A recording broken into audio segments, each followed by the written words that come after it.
The moving truck barely stopped before a woman in visor and clipboard blocked my driveway, screaming I owed her association fees. "This town belongs to Ridgeview Estates HOA," she snapped, waving papers at buildings I'd legally purchased 3 weeks ago cash. "I'm Daniel Reyes, a widowed carpenter from Ohio, who bought this dead town in Nevada, hoping to rebuild my shattered life. Sunridge Hollow had been abandoned since 1987, a mining town nobody wanted, its deed clean and its records spotless. I dreamed of restoring it into a small workshop community, teaching veterans woodworking, giving broken men something to build again. The county recorder confirmed everything: no liens, no claims, just dust, tumbleweeds, and 43 crumbling buildings waiting for hammers. Then came Karen Dunlop, self-appointed HOA president of an association nobody in county records had ever heard of. She handed me a laminated binder demanding $6,000 in back dues for a neighborhood that had been empty decades. "Every property inside these boundaries pays assessments," she declared, pointing to a hand-drawn map taped inside a plastic sleeve. I laughed, thinking it was a joke, until she threatened to have my moving truck towed within the hour. Her husband Gary stood behind her, arms crossed, wearing a shirt that read, "HOA Board, EST 2019, suspiciously recent."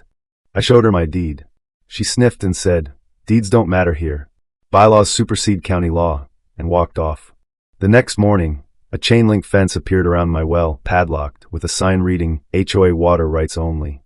I called the sheriff, who shrugged and said HOA disputes were civil matters, leaving me to fight this alone.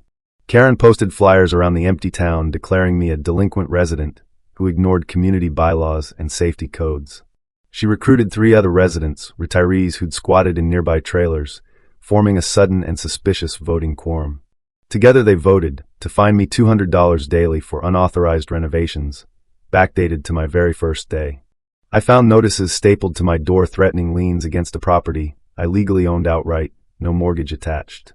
Neighbors from the nearest real town warned me Karen once ran 3 failed HOAs, each ending in lawsuits and evictions.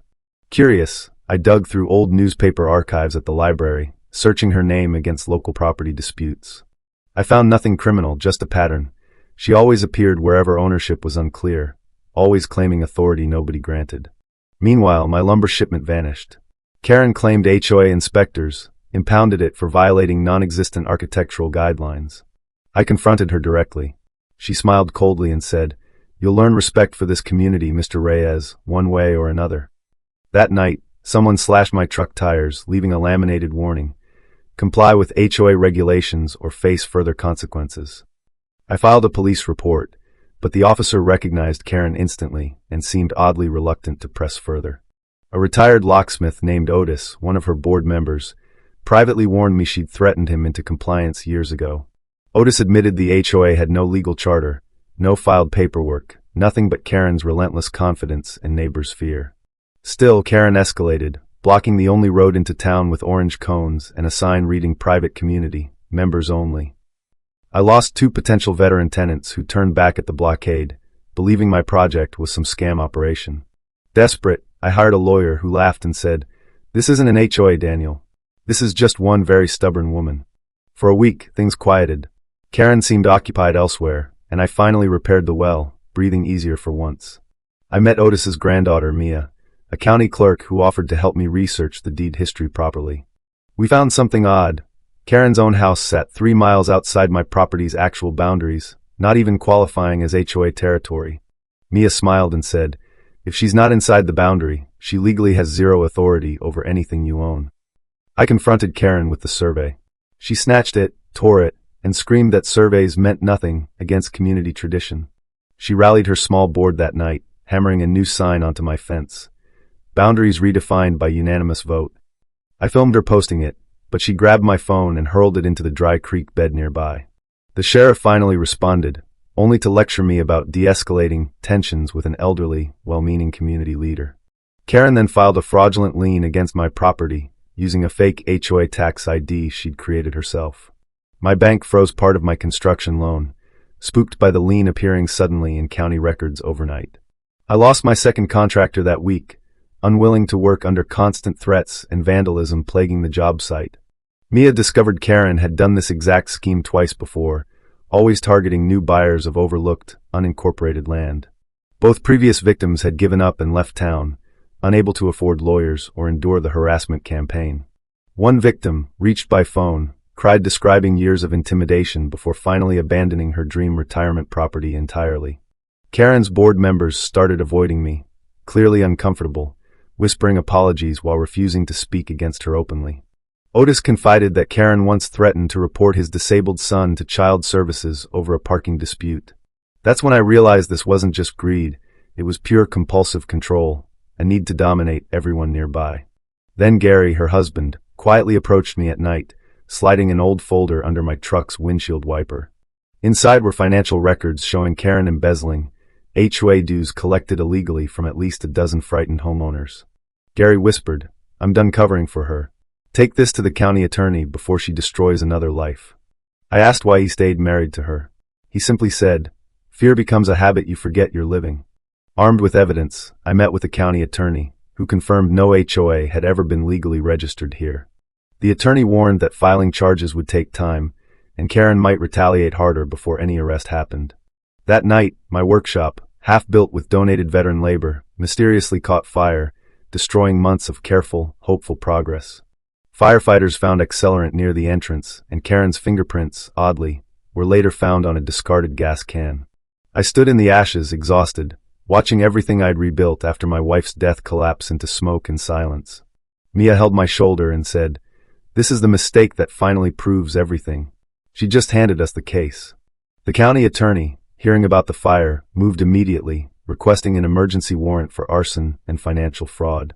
Karen, sensing danger, tried holding one final, emergency HOA meeting, demanding neighbors sign statements blaming me for the fire. Otis refused to sign, finally standing up, telling her plainly, "I won't lie for you anymore, Karen. Never again." She screamed that he'd regret betraying the community, but for the first time, nobody in the room looked afraid. Sheriff's deputies arrived the next morning, warrant in hand, while Karen was mid-sentence lecturing residents about loyalty and duty. "Karen Dunlop, you're under arrest for arson, fraud, and extortion," the deputy said, cutting through her practiced, commanding tone. She protested loudly, claiming HOA authority protected her actions, insisting the deputies had no jurisdiction over community governance. The deputy simply replied, "There is no HOA, ma'am." "There never was," as cuffs clicked around her wrists. Gary stood silently beside me, finally free, watching decades of manufactured fear collapse in a single humiliating moment. Reporters, tipped off by Mia, arrived just in time to film Karen's arrest, broadcasting her fraud across local news. Former victims, emboldened by the story, came forward, filing their own reports of extortion and harassment against her.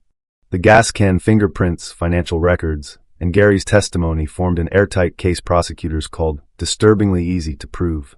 Karen's fake HOA bylaws were entered as evidence, laughably amateur, printed from a template with typos throughout every page. The judge, reviewing the case, remarked he'd never seen fraud this brazen dressed up as neighborhood governance before. Karen was denied bail, deemed a flight risk given her history of relocating after each previous scheme collapsed. My lawyer used the fraud evidence to void every fake lien, restoring my property's clean title within days. The county, embarrassed by the oversight, expedited my permits, offering grants to rebuild the burned workshop faster than expected. Veterans I'd recruited returned, hearing the truth finally, eager to rebuild something Karen had tried desperately to destroy. Mia and Otis helped organize a real town meeting, our first legitimate gathering planning honest, transparent community guidelines together. Gary, quietly rebuilding his own life, apologized publicly, admitting years of silence had let Karen harm too many people.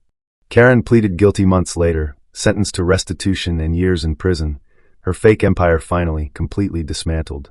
The town, once abandoned and feared, slowly filled with laughter, sawdust, and honest neighbors building something real together.